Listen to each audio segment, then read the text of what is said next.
It was a rainy afternoon when the Darwish family arrived at Willow Lane Apartments, a modest but elegant building nestled in the quiet suburbs of Northwood. The sky was overcast, and a faint mist clung to the ground like an eerie veil. From the outside, Willow Lane looked peaceful, a perfect place to begin anew.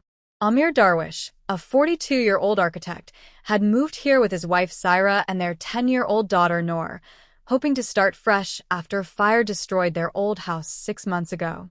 The tragedy had left them broken, emotionally, financially, and spiritually. "This place is nice," Syra whispered as she stepped into the living room of apartment 3B. The wooden floors creaked gently under her feet. The furniture, left by the previous tenant, was old-fashioned but clean.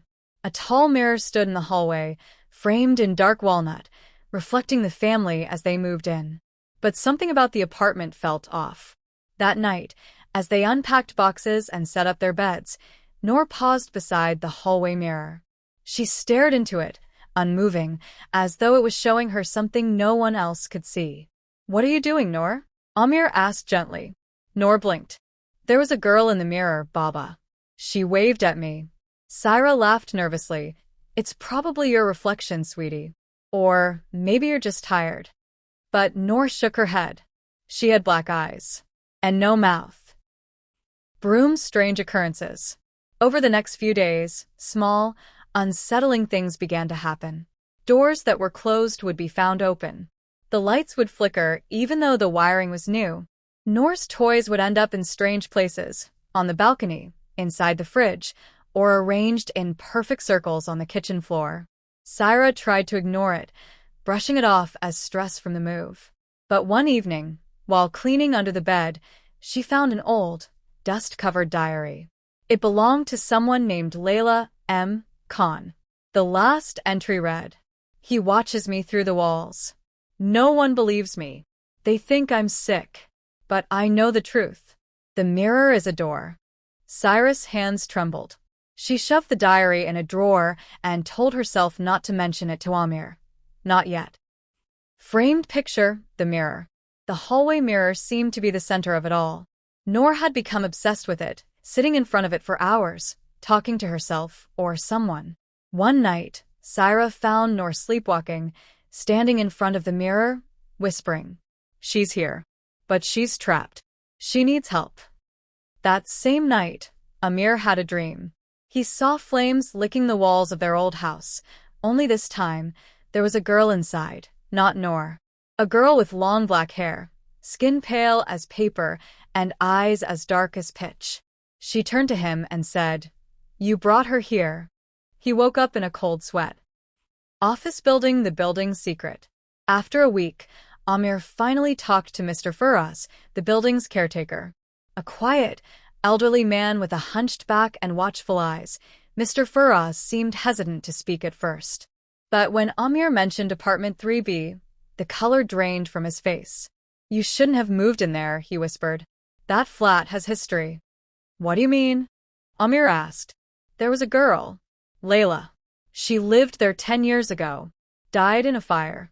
Just like yours." Amir's heart froze. The fire started in the bedroom mirror. They never found her body. Only ash. The silence in apartment 3B was suffocating. Noor was gone. Amir and Syra stood frozen before the hallway mirror, where their daughter's face had just appeared, ghostly pale, eyes full of fear, hands pressed against the glass as if trying to escape. The reflection had vanished as quickly as it came, leaving behind only their stunned, horrified expressions. Syra broke down sobbing. "Where is she? What is this place?" Amir took her trembling hand. "We'll find her. I swear to you, we'll bring her back." He didn't know how, but he knew where to start.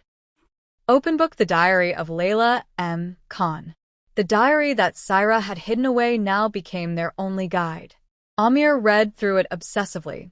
It wasn't just the ramblings of a disturbed girl. It was a map. Clues. Warnings.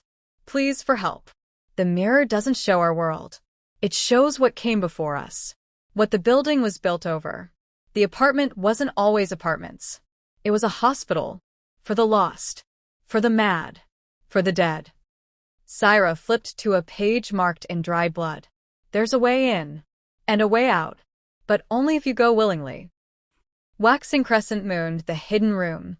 Guided by the diary, they found a secret latch behind the wardrobe in the hallway. It opened to a narrow crawl space leading into the walls.